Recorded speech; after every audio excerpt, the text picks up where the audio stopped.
सुबह के 8 बजने के साथ ही वक्त हो गया है सुर्खी अखबार की का। आपके साथ मैं दीपिका सिंह। नमस्कार, गुड मॉर्निंग। मैं हूं आपके साथ पूजा अग्रवाल और शुरुआत खबरों के साथ करेंगे।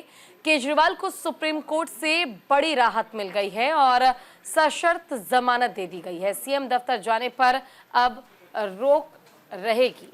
हालांकि ये इस वक्त की बड़ी और अहम जानकारी हम आपको दे रहे हैं। दिल्ली के मुख्यमंत्री अरविंद केजरीवाल को सुप्रीम कोर्ट से बड़ी राहत मिल गई है। करीब 156 दिनों के बाद अब वो जेल से बाहर आ सकेंगे। शराब घोटाले में उन्हें सीबीआई के केस में सुप्रीम कोर्ट ने जमानत दे दी है, जबकि ईडी के मामले में उन्हें पहले ही जमानत मिल गई थी।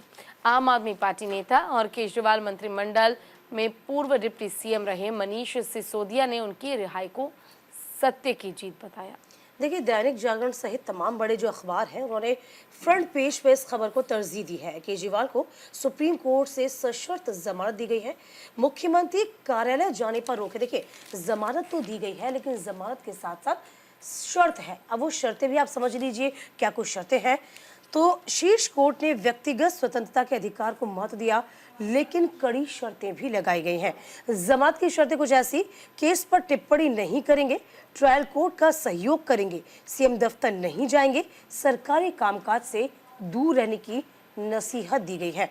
किसी सरकारी फाइल पर हस्ताक्षर नहीं कर पाएंगे जब तक एलजी की मंजूरी ना हो। तो फिलहाल जमानत देने पर दोनों जज एकमत तो हुए। गिरफ्तारी की वैधानिक पर मतभिन्नता नजर भी आई और सीबीआई को पिंजरे में बंद तोते की धारणा से बाहर आने की नसीहत भी दी है। देखिए, गिरफ्तारी की कोई प्रक्रियात्मक खामी नहीं है, ये भी कहीं ना कहीं जस्टिस सूर्यकांत ने कहा है और आदेश में कहा कि अरविंद केजरीवाल सीबीआई गिरफ्तारी में कोई प्रक्रियात्मक खामी नहीं है। सीबीआई न सिर्फ निष्पक्ष हो बल्कि देखे भी। देखिए, न सिर्फ कोर्ट ने जमानत दी बल्कि सीबीआई को भी तमाम तरह की नसीहतें दी गई हैं। कहा है कि देखिए, पहले भी कहा गया था, यदि आपको याद होगा, सीबीआई को यह भी कहा गया था कि देखिए ऐसा क्यों है कि आप अरविंद केजरीवाल को सलाखों के पीछे रखना चाहते हैं। जल्द से जल्द आप ट्रायल शुरू करिए, उसमें खामी कहाँ रह गई है। बिल्कुल, देखिए दीपिका, और कहीं ना कहीं जिस तरह से मुख्यमंत्री अरविंद केजरीवाल को राहत मिली सुप्रीम कोर्ट की ओर से, बेशक सशर्त राहत मिली है। जो शर्तें थी वो आपने बताई भी, लेकिन जब वो बाहर निकले उसके बाद वो मंजर देखने लायक था और जब फैसला सामने आया तब भी वो मंजर देखने लायक था। जब आतिशी और मनीष सिसोदिया आपस बैठे सिर्फ फैसले का इंतजार कर रहे थे और जैसा ही फैसला आया सबके चेहरे खिल गए, लड्डू बांटने शुरू कर दिए गए, एक दूसरे को मिठाई खिलाकर मुंह मीठा किया गया।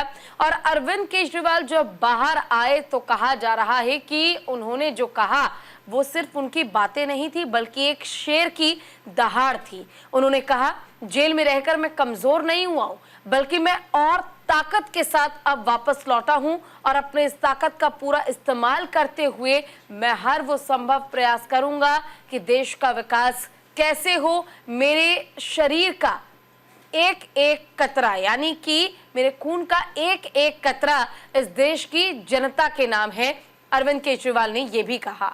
और ये कहते हुए उन्होंने साफ तौर पर कहा कि अब समय आ चुका है तमाम विपक्षी पार्टियों को ये बताने का कि आम आदमी पार्टी आखिर कितनी मजबूत है। और कहीं ना कहीं विपक्षी पार्टियों को अरविंद केजरीवाल से डर था, यही कारण है कि उन्हें जेल के सलाखों के पीछे रखा गया था। इसलिए कहा जा रहा है कि अरविंद केजरीवाल अब कम बैक कर चुके हैं। देखिए, बड़ी बात ये भी है पूजा, इसमें हम ये भी देख सकते हैं कि अरविंद केजरीवाल, जब आपको याद होगा आम चुनाव जब चल रहे थे, लोकसभा के चुनाव जब चल रहे थे, तब अरविंद केजरीवाल जब जेल में थे, जब जेल गए थे, तो उनको ऐसे प्रिटेंड किया गया था कि जैसे मानो एक फ्रीडम फाइटर हो। तो एक फ्रीडम फाइटर की तरह अरविंद केजरीवाल को आम आदमी पार्टी ने उस वक्त रिप्रेजेंट किया था। तो ठीक देखिए, अब यहाँ पर हालांकि अरविंद केजरीवाल बाहर आ जरूर गए हैं, जमानत दे जरूर दी गई है, लेकिन अभी भी जो कथित शराब का घोटाला है उससे पीछा नहीं छूटा है।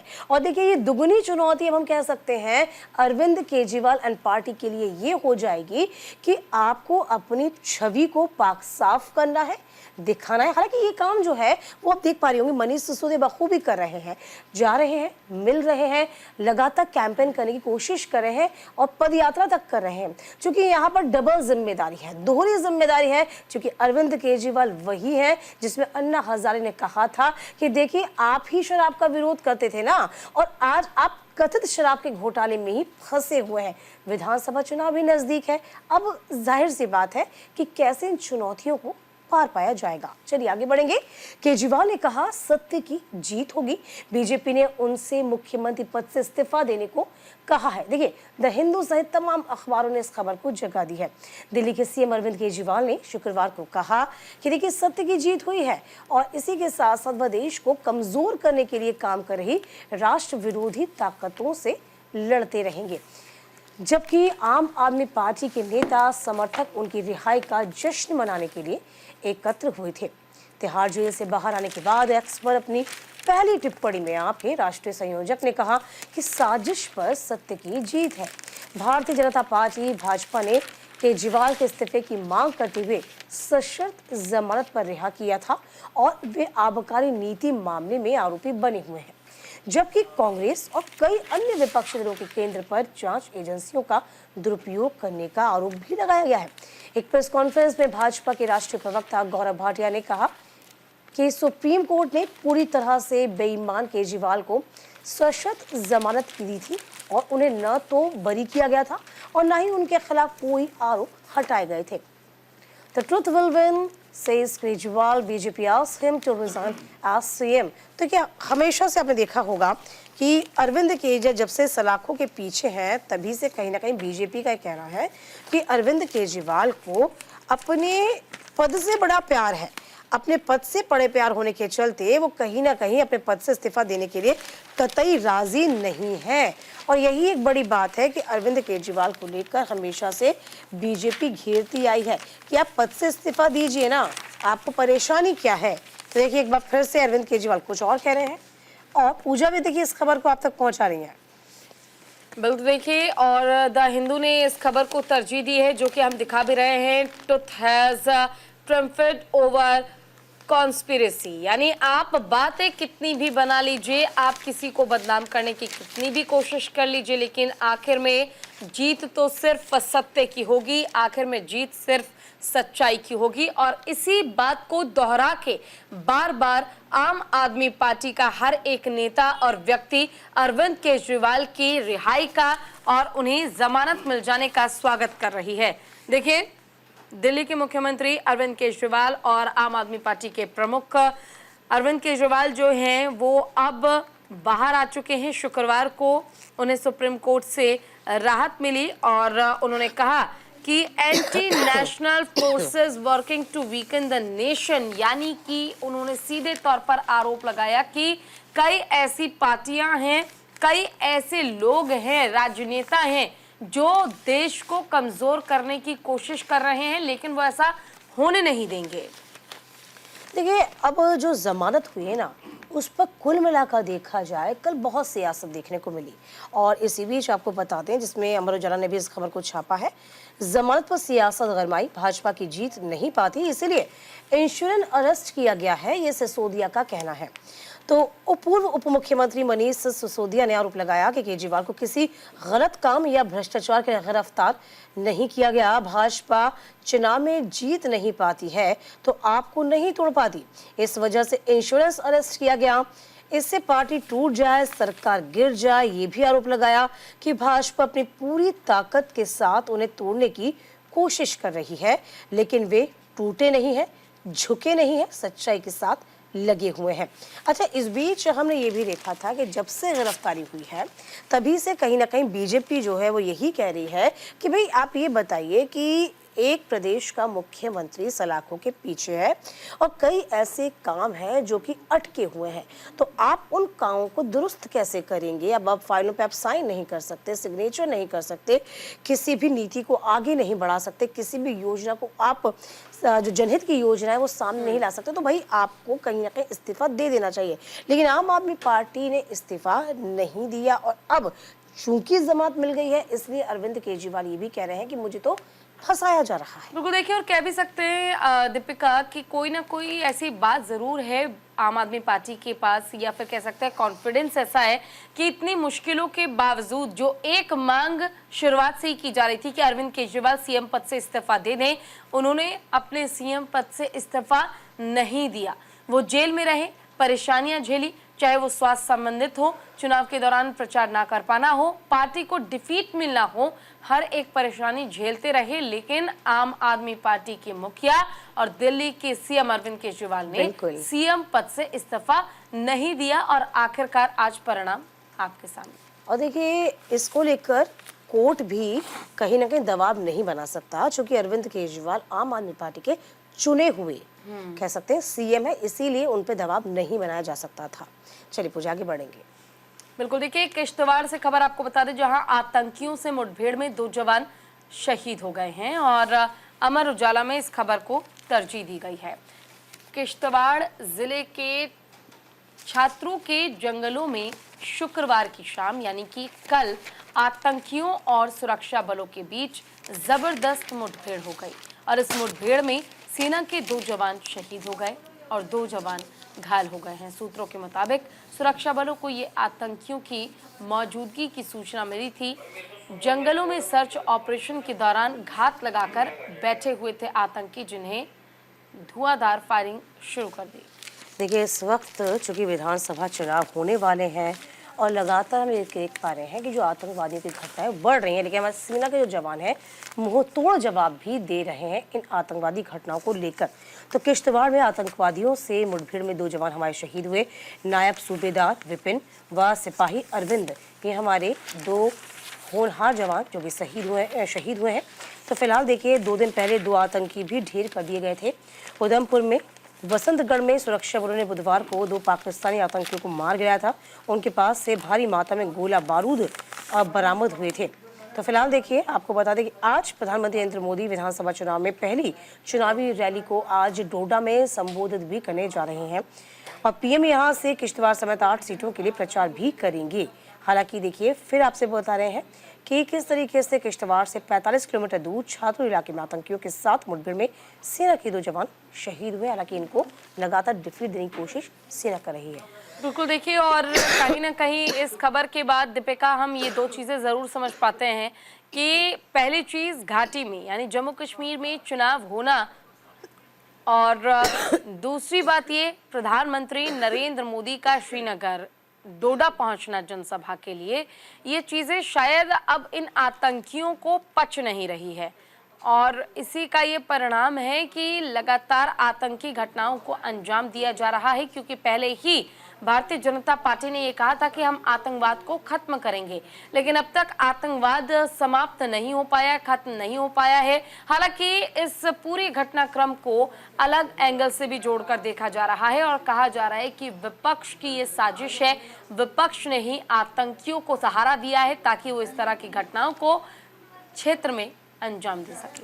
ये बहुत बड़ी बात है। देखिए, वो कहावत है ना कि हम अपने पड़ोसियों को नहीं बदल सकते। ये अटल बिहारी वाजपेयी ने भी कहा था कि पड़ोसी नहीं बदले जा सकते। तो पड़ोसी जो है वो लगातार खतरनाक तो बने हुए, लेकिन हम लगातार उनके हर एक जवाब का मुंह तोड़ जवाब दे रहे हैं, हर एक बात का। हालांकि देखिए, आपको भी याद होगा कि अभी खुद विदेश मंत्री ने भी कह दिया था, एस जयशंकर ने भी कह दिया था कि अब पाकिस्तान को उन्हीं की भाषा में जवाब दिया जाएगा। इससे पहले कई मर्तबा बात करने की कोशिश हम लोग कर चुके हैं, लेकिन पाकिस्तान अपनी हरकतों से अभी भी बाज नहीं आ रहा। देखिए, शांति जो बनाए रखना चाहते हैं हम, धारा 370 भी इसीलिए हटाई गई थी कि जम्मू कश्मीर को मेन स्ट्रीम में लाया जाए, जो कि आतंकवादी कतई नहीं चाहते थे। हमारा जो पड़ोसी मुल्क है वो कतई नहीं चाहता था। धीरे धीरे तमाम चीज़ों पर अब अंकुश लगना शुरू हो रहा है। जो डर का माहौल कायम कर रखा था जम्मू कश्मीर में, उस डर के माहौल से वहाँ की आम जनता इस वक्त अब अपने आप को काफ़ी हद तक महफूज रख रही है। यानी कि अब डर इतना नहीं है और पर्यटन के लिहाज से भी देखिए कहीं ना कहीं बढ़ोतरी हो रही है। हालांकि ऐसी जो आतंकवादी घटनाएं हैं वो छिटपुट घटनाएं दिखूंगी, तो हमारी सेना सक्षम है इन घटनाओं पर अंकुश लगाने के लिए। चलिए खबरों में आगे बढ़ेंगे। संजौली में मस्जिद का अवैध निर्माण हुआ और गिराने का जो काम है लगातार आपको बता दें वो किया गया है। तो फिलहाल देखिए, मस्जिद निर्माण गिराने के आदेश और निर्देश जारी किए गए। दैनिक जागरण ने इस खबर को जगह दी। हिमाचल की राजधानी शिमला के सबसे बड़े उपनगर संजौली में स्थित मस्जिद में अवैध निर्माण को हटाने के लिए अब स्टेट वक्फ बोर्ड भी तैयार है। वक्फ बोर्ड की तरफ से एमसी कमिश्नर ने कहा कि यदि मस्जिद वेलफेयर कमेटी अवैध निर्माण को खुद हटाने के लिए तैयार हो तो उन्हें यानी कि वक्फ बोर्ड को कोई भी एतराज नहीं है। यही नहीं, राज्य में सुखविंदर सिंह सुक्खू के नेतृत्व में सत्तासीन कांग्रेस सरकार ने भी ठोस कदम उठाने के आदेश दिए हैं। तो संजौली में 11 सितंबर के प्रदर्शन के बाद से सत्ते में आई सरकार ने कई सबक सीखे हैं।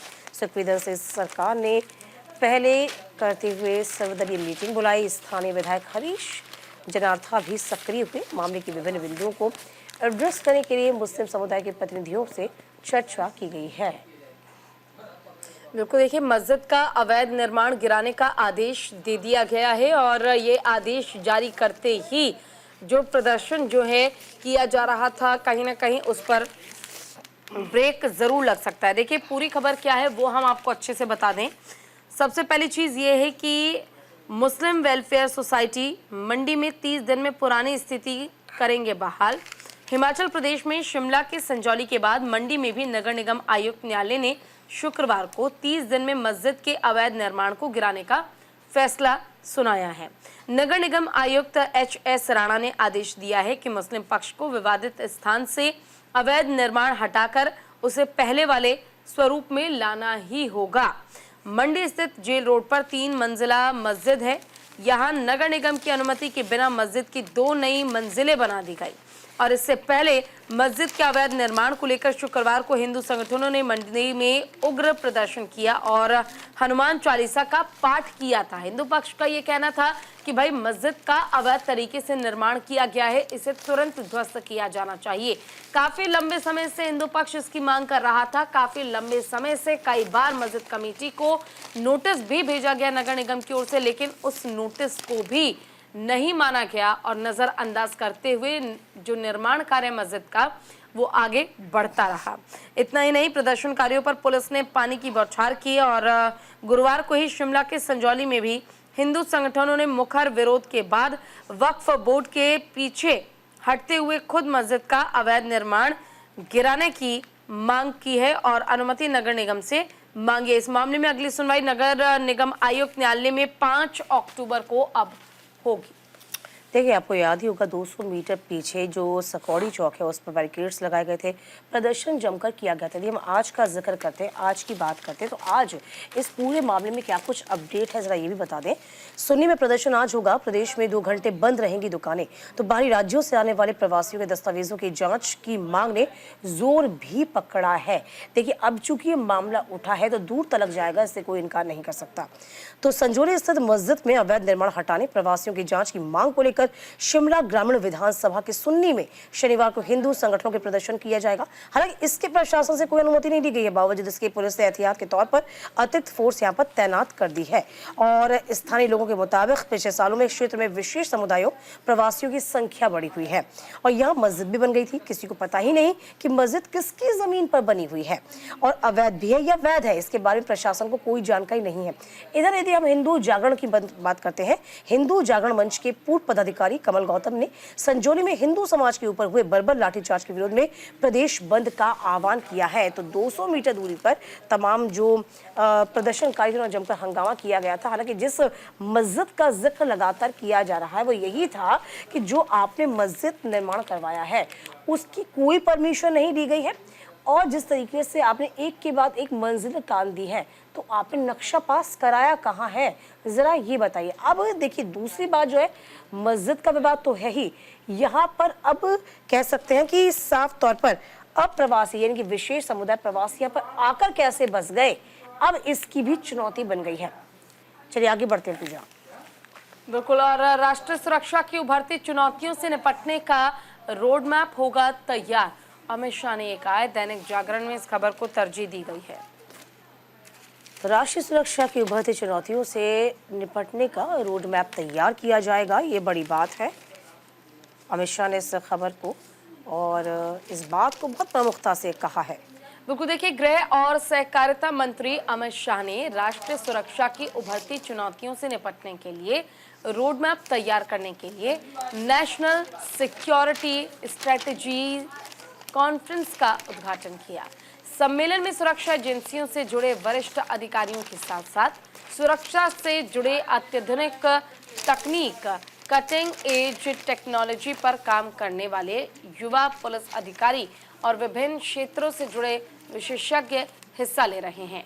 2 दिन तक फिजिकल और वर्चुअली दोनों मोड में चलने वाले सम्मेलन में 750 अधिकारी हिस्सा लेंगे और गृह मंत्रालय के वरिष्ठ अधिकारी के अनुसार तेजी से बदलती तकनीक के साथ साथ राष्ट्रीय सुरक्षा की चुनौती भी बदल रही और इसी अनुरूप सुरक्षा एजेंसी को तैयार करना जरूरी है। नई राष्ट्रीय सुरक्षा की नई चुनौतियों से निपटने के लिए बाकायदा एक रोड मैप तैयार होगा। देखिए शाह ने ये 7वीं नेशनल सिक्योरिटी स्ट्रेटजीज कॉन्फ्रेंस का उद्घाटन किया था, जिसकी तस्वीर मैंने आपको दिखाई। सभी मीटिंग्स में मौजूद थे। नई दिल्ली में नेशनल सिक्योरिटी स्ट्रेटजीज कॉन्फ्रेंस के दौरान गृहमंत्री अमित शाह ने तमाम बड़ी बातें की। केंद्रीय गृहमंत्री अमित शाह ने कहा कि उच्च स्तरीय सुरक्षा रणनीति सम्मेलन में राष्ट्रीय सुरक्षा की उभरती चुनौतियों से निपटने के रोड मैप का तैयार होना, 7वीं नेशनल सिक्योरिटीज स्ट्रेटजी है उसे बनाया गया है। और देखिए इसमें आपको बता दें, सम्मेलन में फिजिकल और वर्चुअल यदि हम बात करते हैं तो 250 अधिकारी इसमें शिरकत कर रहे हैं। शाह ने कहा ये 2 दिवसीय सम्मेलन होगा और इस सम्मेलन में राज्यों, केंद्र शासित प्रदेशों, केंद्रीय सशस्त्र पुलिस बलों व केंद्रीय पुलिस संगठनों के शीर्ष पुलिस नेतृत्व के साथ उभरती राष्ट्रीय चुनौतियां और उनका समाधान, उसका रोड मैप तैयार किया जाएगा, जिससे कि हम पूरी तरीके से व्यवस्थित हो सके, सुरक्षा चाक चौबंद हो, माकूल हो और हम विकास के पथ पर लगातार अग्रसर होते रहें। चलिए आगे बढ़ेंगे। अब बात हो जाएगी मौसम की, जो कि लगातार खराब बना है। जी हाँ, 12 घंटे में 55.7 मिलीमीटर बारिश हो चुकी है। 6 डिग्री तक तापमान गिर चुका है। तो फिलहाल देखिए स्थितियां बेहद खराब बनी हुई हैं। लगातार जो बारिश है उसने कई तरह अमूमन देखा जाए कि एक जगह नहीं, यदि हम बात दिल्ली एनसीआर की करें तो सिर्फ बारिश वहाँ नहीं हो रही है, बल्कि देखिए पहाड़ों से लेकर हर जगह मैदान तक आफत की बारिश है। और देखिए लगातार इस खबर को सभी जगह अमूमन हम कहें कि जगह दी गई है, तो इसमें कोई अतिशयोक्ति नहीं, क्योंकि वाकई में मौसम इस वक्त बेहद ख़राब बना हुआ है। देखिए इस खबर को अलग अलग पेपर में अलग अलग तरीके से छापा गया है, अलग अलग तरीके से इसको जगह दी गई है। जो इस वक्त आप सामने देख पा रहे हैं वो दिल्ली एनसीआर की तस्वीरें हैं, जहाँ ज़रा सी बारिश किस तरीके से हुई और लगातार देखिए उसकी वजह से जो पानी आपको नजर आएगा। ठीक बारिश का चूंकि हम जिक्र कर ही रहे हैं, मौसम खराब बना हुआ, तो पहाड़ से लेकर हम आपको बता रहे हैं मैदान तक आफत की बारिश इस वक्त चल रही है। ऊंची चोटियों पर हिमपात हो रहा है और कल ही आपको बताया था किस तरीके से सीजन की पहली बर्फबारी जो है उत्तराखंड में वो भी शुरू हो गई है। यानी कि अब जो गुलाबी ठंड का एहसास है ना, वो अब आप कर रहे होंगे, लेकिन अभी बारिश जो है उससे पीछा नहीं छूटने का नाम ले रहा। हिमाचल हो जाए, उत्तराखंड हो जाए, वहाँ पर भारी भूस्खलन हो रहा है। 400 से ज़्यादा सड़कें इस वक्त बंद हो चुकी हैं।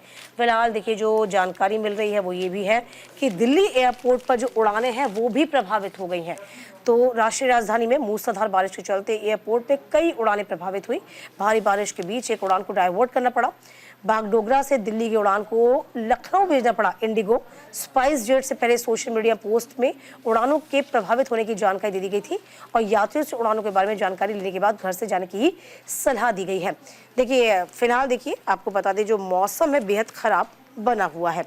और पूजा देखिए ना सिर्फ उत्तराखंड का जिक्र कर रहे हैं, उत्तर प्रदेश हो गया, मध्य प्रदेश हो गया, झारखंड, सिक्किम, महाराष्ट्र, गुजरात, पूर्वोत्तर, हर राज्यों में अमूमन यही कंडीशन बनी हुई है। बिल्कुल देखिए, और यागी तूफान का भी खतरा जो है उसकी संभावना जताई गई है। ऐसे में इस तूफान के बीच, बारिश के बीच आपका खुद का ध्यान रखना, अपने परिवार का ध्यान रखना बहुत जरूरी है। चलिए खबरों में बढ़ जाते हैं आगे। कांग्रेस नेता टाइटलर पर चलेगा हत्या का मुकदमा, अमर उजाला में इस खबर को तरजीह दी गई है।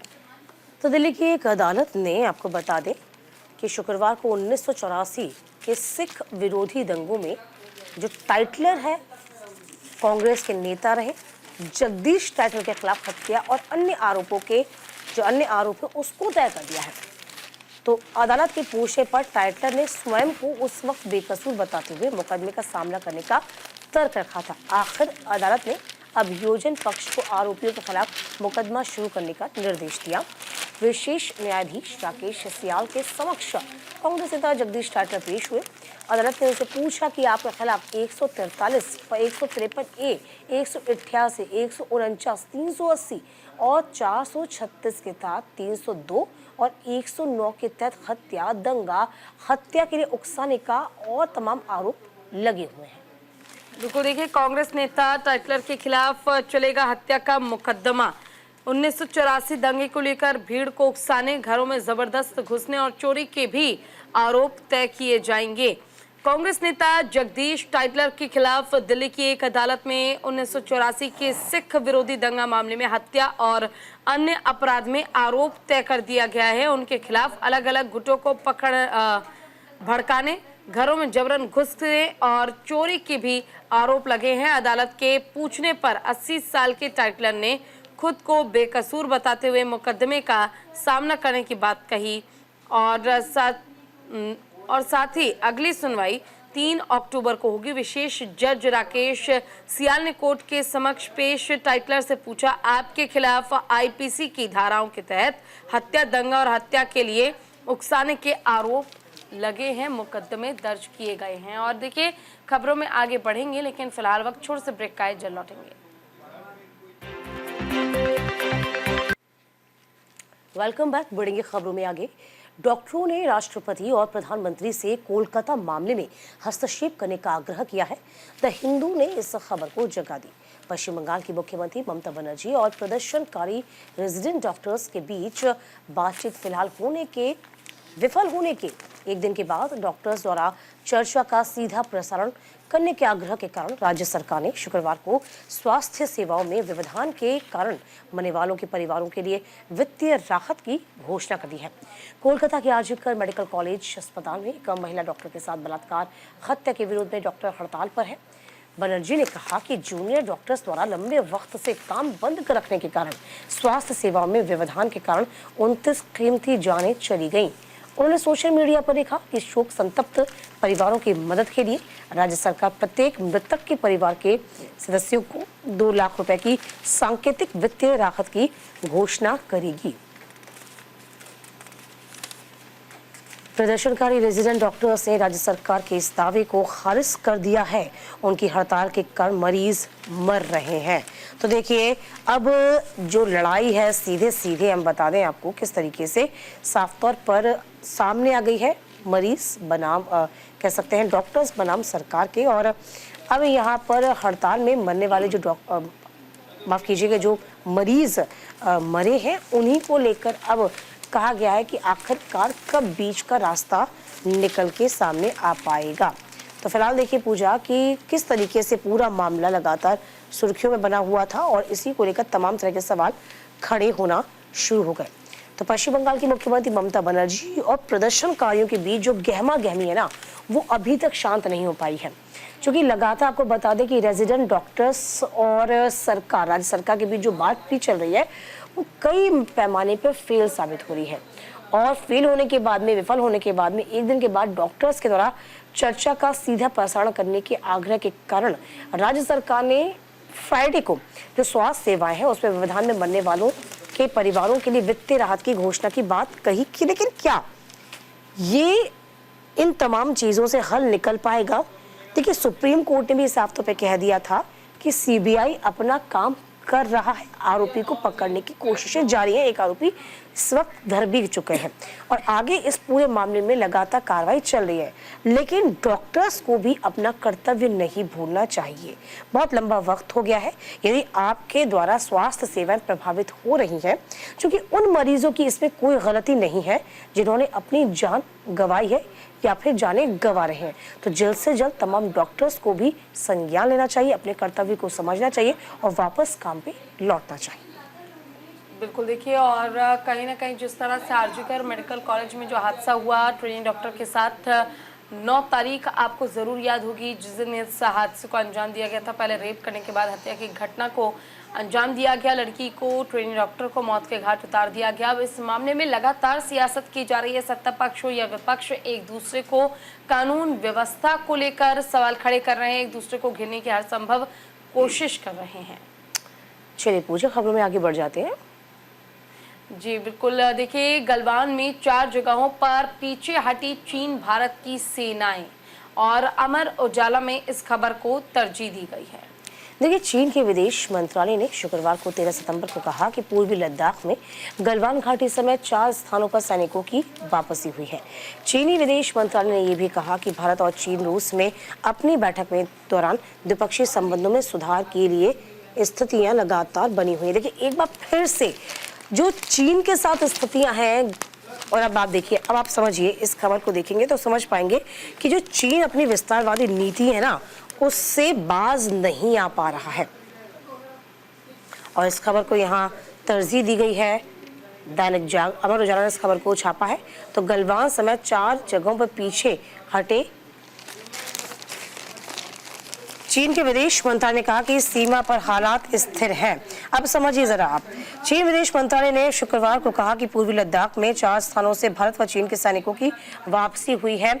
क्योंकि लगातार जो चीन है उसकी विस्तारवादी नीतियां लगातार बनी हुई हैं।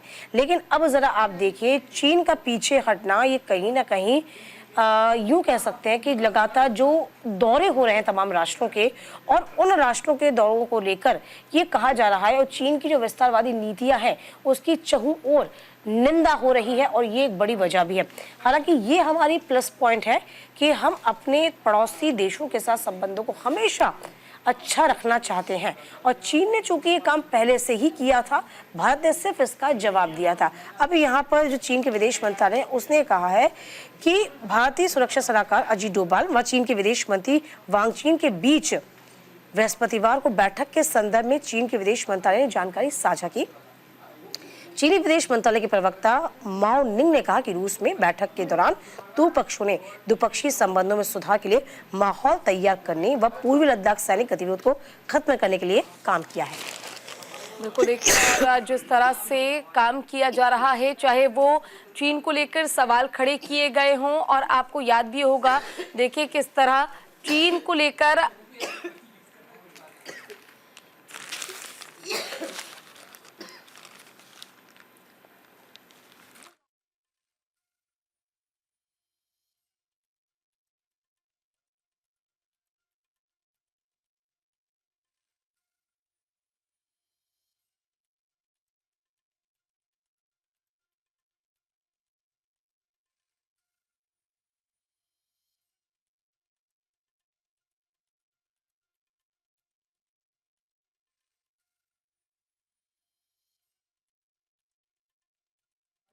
देखिए चीन को लेकर सवाल भी।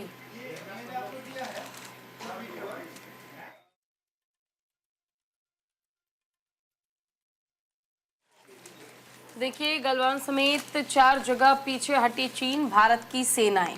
पूरी जानकारी हम इस खबर पे आपको देते हैं। चीनी विदेश मंत्रालय ने शुक्रवार को कहा, पूर्वी लद्दाख में 4 स्थानों से भारत और चीन के सैनिकों की वापसी हुई है। इसमें गलवान घाटी भी शामिल है। भारतीय सुरक्षा सलाहकार अजीत डोभाल और चीन के विदेश मंत्री वांग यी के बीच बृहस्पतिवार को हुई बैठक के संदर्भ में चीन के विदेश मंत्रालय ने ये जानकारी दी। चीनी विदेश मंत्रालय के प्रवक्ता माओ निंग ने कहा है कि रूस में बैठक के दौरान दोनों पक्षों में द्विपक्षीय संबंधों में सुधार के लिए माहौल तैयार करने और पूर्व लद्दाख में सैन्य गतिरोध को खत्म करने के लिए मिलकर काम करने की प्रतिबद्धता जताई गई है। निंग ने पूछा, पूर्वी लद्दाख में सैन्य गतिरोध के कारण 4 साल से तनाव में चल रहे हैं द्विपक्षीय संबंधों को सामान्य बनाने के लिए क्या दोनों देश किसी सफलता के करीब हैं? और उन्होंने कहा कि हाल के साल में 4 क्षेत्रों से दोनों सेनाएं पीछे हटती नजर आई। सीमा की स्थिति आमतौर पर स्थिर और नियंत्रण में है। एक दिन पहले विदेश मंत्री एस जयशंकर ने कहा था कि लद्दाख में सीमा पर सैनिकों की वापसी का मुद्दा करीब 70% सुलझ चुका है। हालांकि अपने क्षेत्रों में बड़े पैमाने पर होने वाले सैन्यकरण अभी भी बड़ी समस्या में है। तो देखिए, ये कहीं ना कहीं ये तमाम बातचीत दर्शाता है कि जो चीन है ना, अब तमाम चीज़ों को धीरे धीरे करके हम कह सकते हैं पूजा समझने की कोशिश कर रहा है।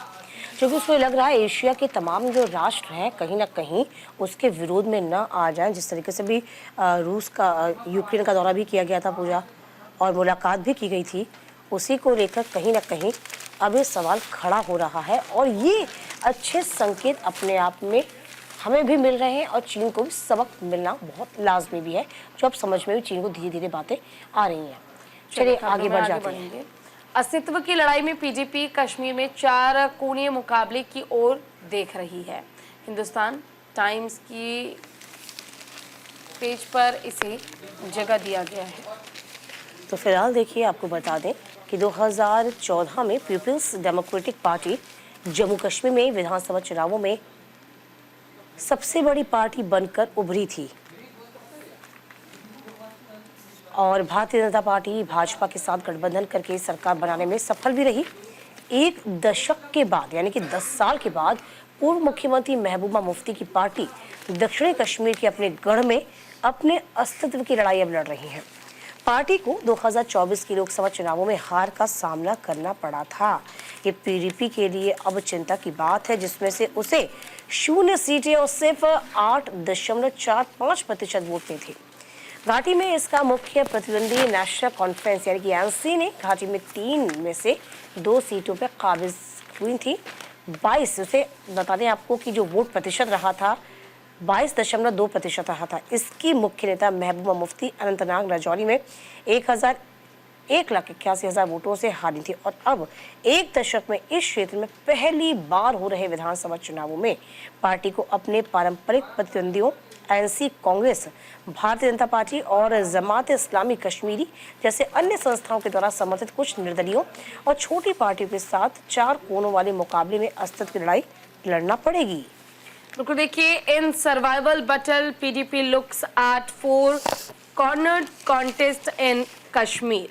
2014 में people democratic party was the single largest party in the assembly election in Jammu Kashmir. यानी कि पीडीपी जो है साल 2014 में अकेली एक ऐसी लौती पार्टी थी जो कि काफ़ी बड़ी पार्टी थी and went on to form the government in alliance with Bharatiya Janata party. यानी 2014 में बीजेपी के साथ पीडीपी ने अलायंस किया और अलायंस करने के बाद सरकार बनाने के लिए चुनाव लड़ा। A decade later, former Chief Minister Mehbooba Mufti party is fighting a battle for its survival in its erstwhile basin of South Kashmir. South Kashmir में अगर हम बात कर लें, दक्षिण एरिया की बात कर लें, तो यहाँ पर जो पूर्व सीएम है महबूबा मुफ्ती, उसके लिए मुश्किल होता जा रहा है, पीडीपी के लिए मुश्किल होता जा रहा है अब सरकार वापस से बना पाना, क्योंकि बीजेपी इस बार अलायंस के राह पर इस प्रोपेगेंडा के आधार पर कम चलना चाहती है। और इसी का परिणाम है कि अब जो महबूबा मुफ्ती हैं उन्हें और उनकी पार्टी को मुश्किलें झेलनी पड़ सकती है इस बार के विधानसभा चुनाव में। The party faced a rout in the 2024 Lok Sabha poll of 2024 winning 0 seats and just 8.45% of vote। ये भी एक बहुत बड़ा झटका था पीडीपी पार्टी, जो कि जम्मू कश्मीर की लोकल पार्टी है और इस सारे पार्टी होने के बावजूद पीडीपी के लिए लोकसभा चुनाव में हाथ सिर्फ 0 सीट आई, यानी अपना खाता तक पीडीपी नहीं खोल पाई थी और वोट शेयर भी जो है वो इस बार कम हो गया था। It's main rival in the valley, the national conference won 2 out of the 3 seats in the valley and 22.2% of the votes। यानी कि नेशनल कॉन्फ्रेंस का वर्चस्व बरकरार है और ये हम इसलिए कह सकते हैं क्योंकि नेशनल कॉन्फ्रेंस के साथ कांग्रेस पार्टी ने अलायंस कर लिया है चुनाव इस बार लड़ने के लिए। अगर हम एनसी नेशनल कॉन्फ्रेंस की बात करें तो 3 में से 2 सीटें एनसी यानी नेशनल कॉन्फ्रेंस ने लोकसभा चुनाव के दौरान जीता था। वोट शेयर भी 22.2% से ज़्यादा था इनका। और इट्स मेन लीडर माफ़ कीजिएगा, मेन लीडर जो है महबूबा मुफ्ती, उन्होंने साफ तौर पर 1,81,000 वोट से अनंतनाग राजौरी में सीट को लॉस किया था, यानी ये सीट उन्होंने खो दी थी। अब सवाल यही उठता है कि जो तमाम पार्टियां हैं 10 साल पहले जिनका दबदबा बना हुआ था, 10 साल से लेकर अब तक आप देखेंगे तो गंगा में बहुत पानी बह चुका है। ठीक है, यानी कि अब वापस से अपने उस वर्चस्व को कायम करना, अपने उस फॉर्म में लौटना, क्या महबूबा मुफ्ती ये दिखा पाएंगी, क्या पीडीपी दिखा पाएगा, यही देखने वाली बात होगी। क्योंकि अब चुनौतियां दुगनी हैं। लोकसभा चुनाव का रिजल्ट देख ही चुके हैं, क्या विधानसभा चुनाव में जो राज्य की जनता है उनको आत्मसात कर पाएगी या फिर नहीं, यही देखने वाली बात है। चलिए खबरों में आगे बढ़ जाएंगे। येचुरी आखिरी बार जेएनयू लौटे, हिंदुस्तान टाइम्स ने इस खबर को जगह दी। भारतीय कम्युनिस्ट पार्टी मार्क्सवादी के नेता सीताराम येचुरी का पार्थिव शरीर जवाहरलाल नेहरू विश्वविद्यालय ले जाया गया। एक दिन पहले ही इस दिग्गज नेता का लंबी बीमारी के बाद निधन हो गया था। सैकड़ों छात्रों, संकाय सदस्यों ने उन्हें अंतिम श्रद्धांजलि अर्पित की थी। सीपीआई-एम के महासचिव का गुरुवार को फेफड़ों के संक्रमण से जूझने के बाद यहां एक अस्पताल में उनका निधन हुआ। राजनीति में येचुरी का सफर जेएनयू के students federation of India SFI से शुरू हुआ। यहाँ वे 1977 से 3 बार छात्र संघ के अध्यक्ष चुने गए थे। जेएनयू में येचुरी का पार्थिव शरीर छात्र संघ कार्यालय में रखा गया। प्रसिद्ध लाल सलाम नारे के साथ वामपंथी समर्थकों ने इस दिग्गज को श्रद्धांजलि दी। इसके बाद पार्थिव शरीर को फूलों से सजे ताबूत में रखा गया था। तो कद्दावर नेताओं में शुमार है सीताराम येचुरी। और देखिए, ये अपने आप में बड़ी बात है कि उनको अभी भी वही सम्मान दिया जाता है, क्योंकि एक जो राजनेता होता है वह एक समाज का निर्माण करता है, इसमें कोई अतिशयोक्ति नहीं होती। हालांकि देखिए, लंबे समय से वो बीमार चल रहे थे सीताराम येचुरी, लेकिन उनको शानदार विदाई उनके आखिरी वक्त में दी गई है। बिल्कुल, देखिए, भारतीय कम्युनिस्ट पार्टी के नेता सीताराम येचुरी का पार्थिव शरीर जवाहरलाल नेहरू विश्वविद्यालय ले जाया गया और एक दिन पहले ही इस दिग्गज नेता का लंबी बीमारी के बाद निधन हो गया। सैकड़ों छात्रों और संकाय सदस्यों ने उन्हें अंतिम श्रद्धांजलि दी है और साथ ही साथ महासचिव का गुरुवार को फेफड़ों के संस्करण से जूझने के बाद यहाँ एक अस्पताल में निधन हो गया। राजनीति में येचुरी का सफर जेएनयू में स्टूडेंट्स फेडरेशन ऑफ इंडिया यानी कि एसएफआई के तहत शुरू हुआ, जहां वो 1977 से 3 बार छात्र संघ के अध्यक्ष बन चुके हैं। और जेएनयू में येचुरी का पार्थिव शरीर छात्र संघ की ओर से रखा गया। और देखिए, जो वामपंथी समर्थक थे, जिनका हमेशा से कहा जाता है कि वो उनको समर्थन करते थे, और लाल सलाम का जो नारा होता है, उस नारे के साथ दिग्गजों ने और उस दिग्गज नेता को जो अंतिम कह सकते हैं कि गुड बाय कहा गया उनको, और श्रद्धांजलि अर्पित करी गई। चलिए पूजा आगे बढ़ जाते हैं। बिल्कुल, देखिए, विधानसभा चुनाव से पहले प्याज और बासमती पर निर्यात प्रतिबंध हटा दिए गए हैं। जी हाँ, बिल्कुल सही सुन रहे हैं आप, क्योंकि प्याज के निर्यात पर प्रतिबंध लगाने के लिए हर संभव प्रयास जो है वो किया जा रहा है। करीब 10 महीने बाद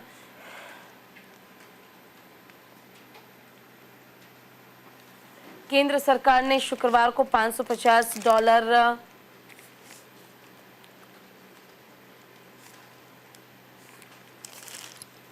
प्याज के निर्यात पर प्रतिबंध लगाने के करीब 10 महीने बाद केंद्र सरकार ने शुक्रवार को $550 प्रति मीट्रिक टन के न्यूनतम निर्यात मूल्य यानी कि एमईपी के आदेश को खत्म कर दिया है और मई से प्याज की खेप पर लगाए जाएंगे 40% निर्यात शुल्क को आधा कर दिया गया। देश के सबसे बड़े प्याज उत्पादक महाराष्ट्र में विधानसभा चुनाव से पहले सरकार के रुख में यह बदलाव आया है। सरकार ने पिछले साल दिसंबर में कमजोर मॉनसून के बाद घरेलू कमी की आशंका के चलते राजनीतिक रूप से संवेदनशील रसोई के इस प्रमुख उत्पादक के निर्यात पर प्रतिबंध लगा दिया था और मामले में प्रतिबंध को हटाने और अगले आदेश तक वापस दिया कि जरूर यहाँ पर आना होगा, जबकि कुछ देशों के राजनीतिक अनुरोध के जरिए आधार पर कुछ शिपमेंट की अनुमति दी गई थी। देखिए, बड़ी बात ये भी है कि इस वक्त प्याज के दाम है ना, वो लगातार बढ़े हुए हैं। 60 रुपए से ऊपर हम कह सकते हैं दाम है, और इसी को लेकर अब इस केस में बासमती और जो अनियन है, प्याज है, उसको दूर रखा गया है। तो फिलहाल देखिए इस खबर को द हिंदू ने जगह दी है। इस खबर को मैं अब तक पहुंचा भी रही हूँ। A head of assembly post किस तरीके से export curbs on the onions basmati eased. So almost 10 months after it the prohibited onion exports, the Union government on the Friday scrapped the minimum export price MEP mandate 550 per metric ton, half to the 40% export duty imposed on the onion shipments in the May. The change is states comes ahead the assembly election in the Maharashtra. कुछ तमाम तरह के बदलाव किए गए हैं। देखिए प्याज जो लगातार भारी बारिश हुई उससे कहीं ना कहीं प्याज की जो कह सकते हैं फसल है उसको बड़ा नुकसान पहुंचा, और यही बड़ी वजह थी कि जो महाराष्ट्र में सबसे ज़्यादा प्याज पहुंचती है, और यहीं से हम कह सकते हैं यहीं से प्याज अलग अलग जगह पर डिस्ट्रीब्यूट होती है जाती है। यहाँ पर अब चूंकि खुद ही महाराष्ट्र उसकी पैदावार कर रहा है और यहीं पे इतनी ज़्यादा दामों में प्याज बिकेगी, तो जाहिर सी बात है चुनावों में दिक्कत होना पैदा हो जाएगी।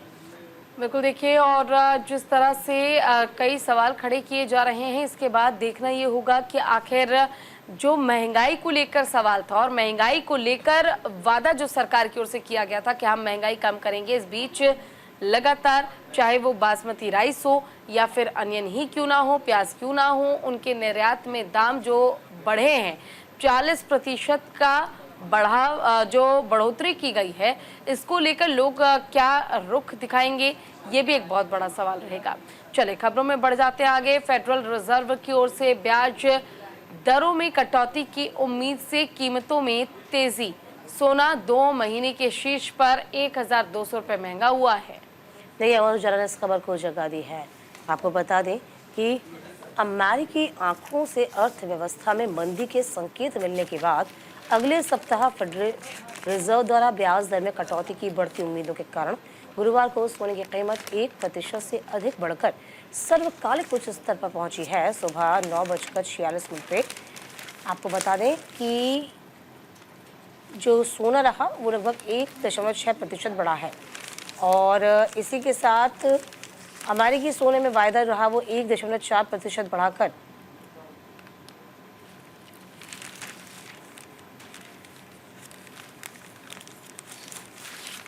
तमाम डॉलर महंगा हुआ। तो यानी कि हम कह सकते हैं कि लगातार सोना और चांदी के दामों में बढ़ोतरी बनी हुई है। इस बीच इससे पहले खबर ये भी आई थी, आपने देखा होगा कि यदि हम हिंदुस्तान का जिक्र करते हैं तो सबसे ज़्यादा हिंदुस्तान में ही सोने की कीमतों में इजाफा देखने को मिल रहा है तमाम राष्ट्रों के मुकाबले। तो फिलहाल देखिए सोना 2 माह के सबसे उच्च स्तर पर है, 1200 रुपये महंगा हुआ। चांदी भी आपको बता दें कि 2000 रुपये से ऊपर चमकी है। तो फिलहाल ये कहीं ना कहीं जो सोना प्रेमी है उनके लिए एक बुरी खबर भी है, लेकिन इससे क्या मजबूती होगी, क्या ये मजबूती दर्शाता है, ये बड़ी बात है। तो फिलहाल देखिए इस खबर को यहाँ पर भी जगह दी गई है, दैनिक जागरण ने भी जगह दी है और पूजा भी इस खबर को आप तक पहुँचा रही है। दोनों जगह देखिए इन खबरों का महत्व कितना ज़्यादा हो जाता है, अब ज़रा समझिए। बिल्कुल देखिए, और ये अमर उजाला में भी इस खबर को तरजीह दी गई है। सोना 2 महीने के शीर्ष पर 1200 रुपये महंगा हुआ, चांदी 2000 रुपये चमकी है, यानी कि सोना पर 1200 रुपये की बढ़ोतरी की गई है और चांदी 2000 रुपये महंगा हुआ है। पूरी जानकारी हम आपको दे देते हैं। वैश्विक बाजारों में बहुमूल्य धातुओं की कीमतों में तेजी के बीच घरेलू बाजार में अच्छी खरीदारी से दिल्ली सराफा बाजार में शुक्रवार को सोना 1200 रुपये महंगा होकर 2 महीने के उच्चतम स्तर 75,550 रुपये प्रति 10 ग्राम के भाव पर पहुंच चुका है और चांदी की कीमत भी 2000 रुपये की बड़ी तेजी के साथ 89,000 रुपये प्रति किलोग्राम के भाव पर चढ़ चुके हैं। तो देखिए आपको बता दें कि जो मजबूत वैश्विक रुझानों के बीच घरेलू आभूषण विक्रेताओं की खरीदारी बढ़ने से शुक्रवार को राष्ट्रीय राजधानी में सोने की कीमतों में 1200 रुपये का उछाल देखने को मिला। आपको बता दें कि 2 महीने के उच्च स्तर पर 75,550 रुपये प्रति 10 ग्राम पहुंच गई है। और देखिए, एक हफ्ते में भीतर ये खबर भी आई थी कि भारत में सबसे ज़्यादा सोने के दाम है तमाम राष्ट्रों के मुकाबले। तो फिलहाल देखिए, अखिल भारतीय सराफा संघ के अनुसार औद्योगिक इकाइयों, सिक्का निर्माताओं की ओर से मांग बढ़ने से सोने की कीमत में लगातार चौथे सत्र में 2,000 रुपये बढ़ाकर 89 रुपये प्रति की किलोग्राम हो गई है। बिल्कुल देखिए, और इसी के साथ फिलहाल के लिए इस बुलेटिन में बस इतना ही। नमस्कार। नमस्कार।